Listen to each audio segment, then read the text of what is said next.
s'il y en a un qu'on n'a pas besoin de présenter dans le domaine du développement personnel et du développement professionnel, c'est Tony Robbins, monstre sacré depuis plus de 40 ans dans cette industrie. Et j'ai eu l'opportunité le mois dernier d'assister à une de ses conférences. Je vous assure, c'est comme recevoir un électrochoc, c'est de l'énergie pure, mais pas seulement, c'est aussi des perles de sagesse, hein, vraiment qui sont intemporelles, ça traverse le temps. Et à Las Vegas, hein, j'ai pu vivre ça, j'étais à 4 mètres, 4 mètres de lui.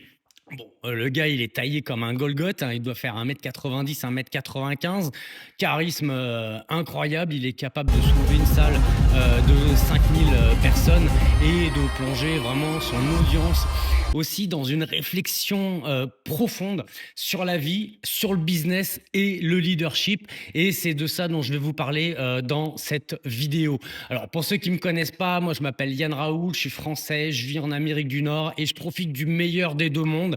J'ai parcouru l'équivalent de 2 fois le tour du monde justement pour apprendre à comment m'améliorer, devenir une meilleure version de moi-même.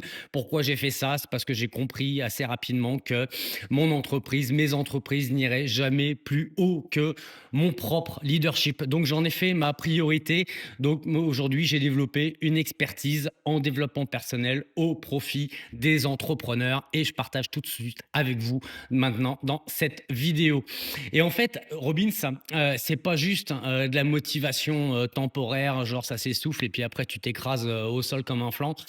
C'est une véritable immersion dans des principes qui sont puissants et qui sont testés au travers de l'histoire et en fait qui sont applicables vraiment dans notre quotidien une fois qu'on va au-delà de l'énergie ou du côté assez brut de décoffrage qu'on peut connaître chez les Américains, les coachs américains. Des fois, ils bousculent un peu les Français. Mais il y a quelque chose de très intéressant à aller chercher en arrière de tout ça.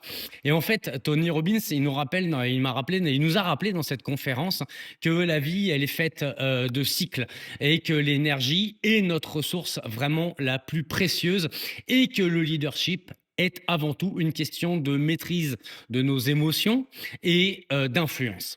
Je vais te partager les enseignements marquants qui m'ont marqué dans cette conférence et les leçons qui ont été issues des générations précédentes, hein. On n'a rien inventé.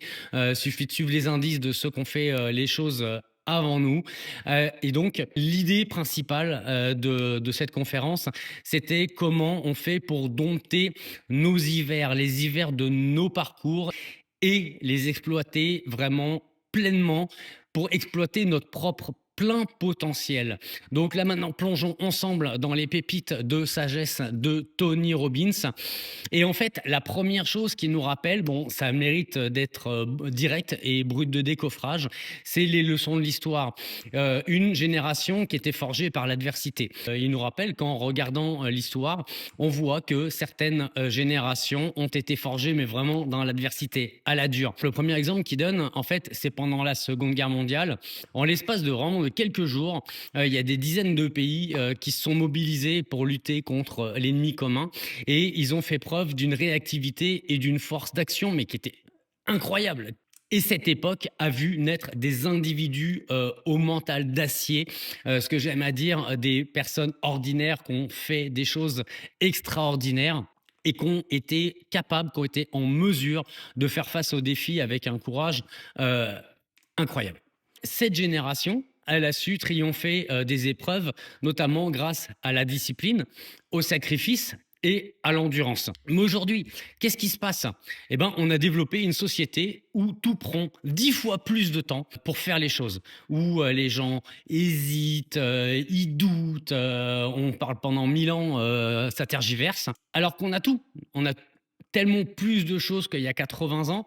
On a la technologie, on a l'abondance, on a les ressources.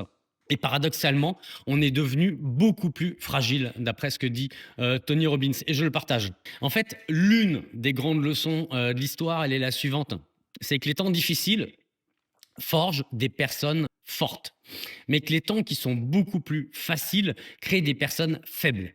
Je vous l'ai dit, c'est brut de décoffrage, mais il y a des perles de sagesse en arrière de ça. Parce que plus la vie est confortable et plus on perd dans notre capacité à faire face aux défis. Alors le deuxième point, après cette introduction, qui, nous rappelait, de façon assez, directe, c'est de comprendre le cycle des saisons dans notre vie et dans notre business. Et dans la nature, on a un cycle de saisons, le printemps, été, automne, hiver. Et en fait, le printemps, c'est une période des semis, comme en agriculture, une période d'initiative et une période d'opportunité. Et c'est là quel meilleur moment pour investir, pour prendre des risques, pour semer les graines de notre futur, nos futures saisons.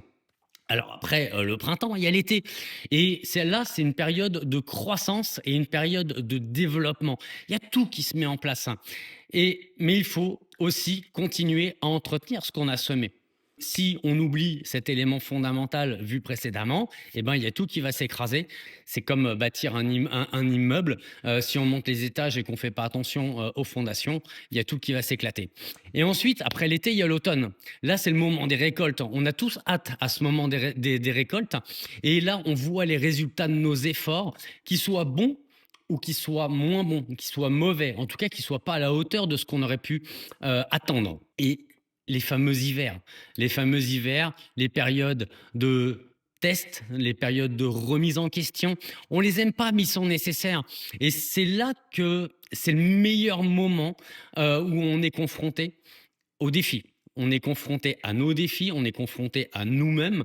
Et c'est une phase critique, car c'est là que beaucoup abandonnent. Quand ça devient dur, les gens, beaucoup trop de gens, abandonnent. Ce qu'il faut retenir de ça, c'est que les affaires, le business, la vie, nos relations, eh ben, suivent le même cycle. Si vous comprenez ça, si vous l'intégrez, plus vite vous allez l'intégrer, plus vite vous allez l'accepter, plus vite vous allez pouvoir performer. Paniquez pas face aux obstacles. Ils sont là de toutes les façons. Vous savez que c'est aussi temporaire qu'une saison. Printemps, été, automne, hiver. Et après les hivers, il y a de nouveau les printemps. Même s'il y a beaucoup de gens qui n'ont pas envie de vivre ces hivers, ils cherchent à éviter les difficultés. Mais gardons ça en tête. Sans les hivers, il n'y a pas les autres saisons et il n'y a pas de croissance. Posez-vous la question. Dans quelle saison vous êtes actuellement? Dans votre business, dans votre vie personnelle, dans vos finances? Posez-vous cette question. Si c'est l'hiver, si vous vivez un hiver, qu'est-ce que vous devez faire pour vous préparer au prochain printemps? Et là, Robbins, il nous le rappelle, les émotions sont cycliques, comme tout le reste, et qu'il est vital, primordial, d'apprendre à les gérer, d'apprendre à gérer les hauts et les bas. Et de la même manière que la nature alterne ces fameuses saisons, nos émotions également suivent un cycle. On a des moments où on est super en confiance, enthousiaste, extatique, où on a l'impression de surfer sur une vague. Il y a tout qui est fluide. Par contre, on a aussi nos moments avec des doutes, de la fatigue, où on se dit qu'on n'arrivera à rien et qu'on a l'impression vraiment que rien ne fonctionne. Si vous ne comprenez pas ce cycle, vous allez surréagir. Vous allez partir en cacahuète. Que quand tout va bien, vous croyez invincible, et quand tout va mal, vous pensez que c'est un échec total, et que c'est la situation qui est un échec total. Vous n'êtes pas un échec total.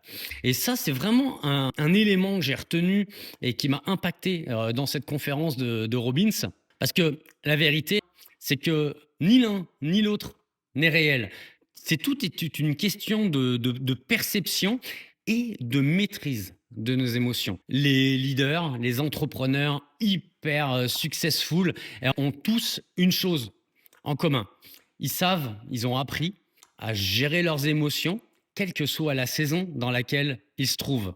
Ils se laissent pas, franchement, ils se laissent pas emporter par la panique hein, quand c'est l'hiver. Ils deviennent pas pour autant plus arrogants quand c'est l'été. D'ailleurs, les vrais bons leaders, c'est à ça qu'on les reconnaît. Ils savent garder leur humilité quand les choses vont vraiment très bien, parce qu'ils savent, ils ont expérimenté toutes ces périodes un petit peu plus difficiles et qu'ils ont su surmonter. Si on prend, d'en être au point à peu près 4 de ce que disait Tony Robbins dans sa conférence, c'est que l'énergie, L'énergie, c'est la clé de tout succès. C'est notre ressource la plus précieuse. C'est la ressource la plus précieuse que vous possédez et c'est franchement, c'est pas ni votre argent ou votre talent, c'est votre niveau d'énergie. Il nous l'explique. Une personne avec une énergie super élevée est capable de davantage affronter n'importe quel défi. Et qu'une personne, alors qu'elle est fatiguée, déprimée, sans énergie, franchement, elle est morte d'avance. Aucune chance. Même si toutes les opportunités du monde se présentent devant elle, elle n'a pas l'énergie de les recevoir, elle n'a pas l'énergie de les embrasser pour aller de l'avant. Alors on pourrait se dire: «OK, super, Yann, Robbins, c'est quoi son truc là, justement pour augmenter, son, niveau d'énergie pour pouvoir arriver à tout défoncer?» Il y a 3 leviers majeurs. En fait, le côté physiologique, notre corps, c'est la manière dont on, bouge. Notre manière de bouger, en fait, influence directement notre état émotionnel. Si tu me crois pas, va te frapper le petit doigt de pied dans un meuble, tu vas voir que ton émotion va changer. Donc le corps et l'esprit sont intimement liés. Alors que d'un autre côté, imagine, là, tu es là, éclaté dans ton canapé devant Netflix, en train de bouffer de la bouffe trop grasse, là, tu es immobile, tu te sens super faible, pas cool. On est dans l'opposé de cette situation précédente. On bouge pas. Alors que si à l'inverse, on est dans une posture droite, on bombe le torse, on est fier de nous, qu'on respire profondément, et ben là, notre état d'esprit, il change directement. Je te donne un exemple très simple hein, que je fais dans presque tous les lives que je fais quand je vois que la dynamique du groupe, elle n'est pas forcément tip top là. Je leur demande de se lever là, on se met comme ça là, et puis on se met un pied sur l'autre pendant 15 secondes. Je vais pas le faire pendant 15 secondes, sinon je vais être complètement essoufflé. Mais je peux t'assurer, si juste avant, tu étais éclaté sur ton fauteuil en train de vivre l'événement, je dirais de façon super passive, après 15 secondes d'un pied sur l'autre, eh ben, ton mental, il change directement. Le deuxième point pour augmenter son énergie, c'est notre psychologie. En fait, c'est notre dialogue interne, les petites histoires qu'on est capable de se raconter à nous-mêmes. On est super bon pour se raconter des scénarios catastrophes ou la petite histoire de merde qu'on se met entre nos deux oreilles. On est capable de changer cette situation-là. On est capable de changer notre psychologie. Et en fait, moi, je pourrais vous poser la question, qu'est-ce que vous vous dites en permanence? Qu'est-ce que vous dites en permanence? Parce que si vous êtes tout le temps en train de vous répéter: «Je vais pas y arriver, je suis pas bon, j'ai pas assez d'expérience, je suis trop vieux», c'est clair, hein, vous vous programmez directement pour l'échec, hein. En fait, les leaders ont une communication avec eux-mêmes, une communication interne qui les pousse à l'action et pas à la paralysie. Changer le petit discours, c'est de passer des croyances limitantes à des croyances illimitantes. Et en fait, le troisième élément qui a un impact majeur hein, sur notre niveau d'énergie, c'est notre environnement. Alors, environnement physique, mais ça peut être aussi avec les gens avec qui on se tient. Qui vous entoure? Quelles sont les personnes que vous côtoyez le plus régulièrement? Est-ce que vous êtes entouré avec des personnes qui vous inspirent ou est-ce que vous êtes entouré avec des personnes qui vous plombent? Posez-vous la question. Et deuxième chose par rapport à l'environnement, c'est qu'est-ce qu'on bouffe? Qu'est-ce qu'on mange? Qu'est-ce qu'on consomme? Parce que ça aussi, ça a une influence sur notre énergie. Alors, si on mange, je sais pas moi, du McDo super gras tous les jours ou de la junk, c'est sûr que ça va pas être tip top. Pareil avec l'hydratation, que si on boit trop d'alcool, ça va pas être super bon, mais que si on boit de l'eau ou des électrolytes, on vient augmenter notre niveau d'hydratation et on se sent vachement mieux. Mais aussi, de quelle façon vous nourrissez votre cerveau, vos lectures, des lectures inspirantes, hein, des lectures qui vous permettent d'apprendre quelque chose. Est-ce que vous regardez, des nanars, à la télé ou est-ce que vous regardez des documentaires ou des reportages qui sont inspirants? La nourriture, pour l'esprit. Donc ça, c'est juste nos choix, hein. On a le pouvoir d'appuyer sur un bouton: «Tiens, j'éteins la télé, j'ouvre, un bouquin» ou alors en allumant la télé, bah, qu'est-ce que je vais regarder? À quoi je vais exposer mon cerveau? Que si vous regardez, BFM TV avec les mauvaises nouvelles du monde, votre cerveau, il va être programmé pour c'est la fin du monde, alors qu'on peut choisir de regarder autre chose. Maintenant, c'est encore avec mes questions, c'est qu'est-ce que vous pouvez changer maintenant? Quelle décision vous prenez de quelle orientation vous donnez, quelle orientation vous décidez de prendre pour changer votre vie? Votre corps, votre cerveau ou alors ce que vous mangez ou la façon dont vous nourrissez votre cerveau. En fait, c'est à vous de choisir, hein. Ensuite, le cinquième point, c'est le côté de l'influence et du leadership. Et que l'influence, et je ne parle pas d'influenceurs sur Instagram, une vraie influence à faire bouger les gens, à faire bouger les lignes. L'influence est la clé de toute réussite, que ce soit dans votre business, que ce soit dans votre vie personnelle avec votre conjoint, conjointe, vos enfants, et également dans vos projets. Votre capacité à influencer les autres de façon positive. On est là pour faire le bien dans le monde. On n'est pas là pour pourrir la vie des gens.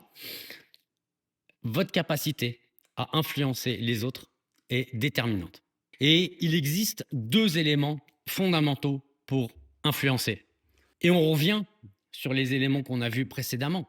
Le premier, c'est l'état émotionnel de la personne qui est en face de vous.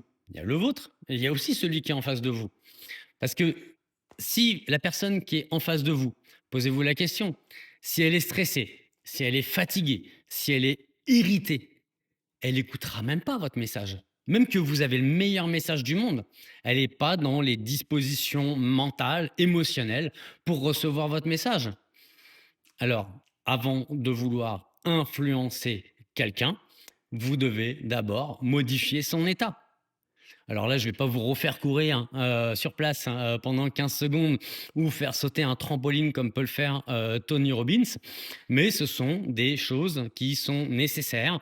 Modifier l'état physique pour modifier l'état mental de la personne qui est en face de nous, qu'on souhaite influencer de façon positive, parce que même le meilleur message, si la personne n'est pas prête à le recevoir, ça fera un flop. Le deuxième, c'est le blueprint, les croyances. Chacun d'entre nous a une vision du monde qui est différente et elles sont toutes correctes, hein. Il y a autant de points de vue qu'il y a d'êtres humains sur cette planète. Notre vision du monde, elle est basée sur notre éducation, sur notre vécu, sur nos expériences. Et que si vous ne comprenez pas les croyances, le monde tel que voit l'autre, vous ne pourrez pas le convaincre. Donc tout ça pour dire quoi? C'est qu'avant de faire passer votre message, il est capital d'aller découvrir l'univers de l'autre, quelles sont ses croyances, quelle est sa vision du monde, pour pouvoir ensuite faire bouger les lignes pour faire passer votre message. Je le répète, on est là pour le bien, pour faire le bien. Et en fait, les grands leaders éthiques ne manipulent pas. Ils sont là simplement pour modifier les perceptions en amenant les autres à voir les choses sous un autre angle, sous une autre réalité. Alors maintenant, c'est bien tous ces concepts-là, mais comment on fait pour transformer notre vie maintenant? Déjà, le point numéro un que mentionne Robbins, c'est de reprendre le contrôle de notre niveau d'énergie. Et le deuxième, c'est de comprendre que chaque saison a son importance. Fuyez pas les hivers. De toutes les façons, ils vont arriver. Mais ensuite, il y a les printemps, les étés, les automnes. Et de toute façon, il y aura de nouveau ensuite des hivers, des périodes d'expansion, printemps, été, automne, et des périodes de contraction, les hivers. Le troisième point mentionné par Robbins, c'est de développer votre influence en comprenant et les émotions et les croyances de l'autre. Et pour terminer, le quatrième, n'attendez pas que les choses s'améliorent. Si vous voulez voir une amélioration à l'extérieur, il va falloir que vous agissiez maintenant. Tout est agir maintenant. C'est tout ça, c'est le pouvoir d'une décision. On a ce luxe de pouvoir choisir, soit de faire quelque chose, soit de ne pas faire quelque chose. Alors, au travers de cette vidéo, moi, je vous encourage à prendre les décisions, de prendre le pouvoir, de prendre les bonnes décisions pour vous et tout ce que vous cherchez. Tout ce que vous voulez voir à l'extérieur, toutes les solutions, en fait, elles sont déjà en vous. Les meilleures réponses, elles sont déjà en vous. Que vous avez cette capacité, vous avez la capacité de changer votre vie maintenant. Vous pouvez changer votre vie aujourd'hui. Et comme je disais, ça commence par une décision. Décider que vous ne serez plus une victime des circonstances. Décider que votre énergie sera toujours plus haute et poser les actions pour y parvenir, peu importe les défis qui sont en face de vous. Troisième point, décider d'être un leader. Et pour vous et pour les autres. Et ça, c'est une chose que je martèle dans mes coachings, c'est qu'avant d'être le leader des autres, sois le leader de toi-même. Je le répète, avant d'être le leader des autres, sois leader toi-même, parce que les gens ne vont pas croire ce que tu dis, ils vont s'appuyer sur les faits, ils vont s'appuyer sur ta constance à faire ce que tu préconises. Ils veulent des gens qui soient des forces d'exemple. Les meilleurs leaders, j'en côtoie énormément dans mon quotidien, ne sont pas ceux qui ont le plus de facilité. Ils n'ont pas la vie plus facile que les autres, mais ils ont appris à dompter les hivers pour pouvoir en sortir encore plus fort. Alors la vraie question, c'est est-ce que vous êtes prêt à jouer à un niveau vraiment supérieur pour pouvoir changer votre vie, vos relations, votre business? C'est une décision et la décision, elle vous appartient. Salut.